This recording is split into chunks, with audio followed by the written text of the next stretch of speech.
சேலம் மாவட்டம் ஆத்தூர் அருகே உள்ள பெத்தநாயக்கன்பாளையம் பகுதியில் தனியார் பள்ளி செயல்பட்டு வருகிறது.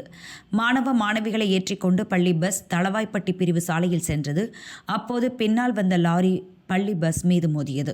இதில் பஸ்ஸின் பக்கவாட்டு பகுதி நொறுங்கியது. இந்த விபத்தில் 10க்கும் மேற்பட்ட மாணவ மாணவிகள் காயமடைந்தனர். அவர்களுக்கு பெத்தநாயக்கன்பாளையம் அரசு ஹாஸ்பிட்டலில் சிகிச்சை அளிக்கப்பட்டது.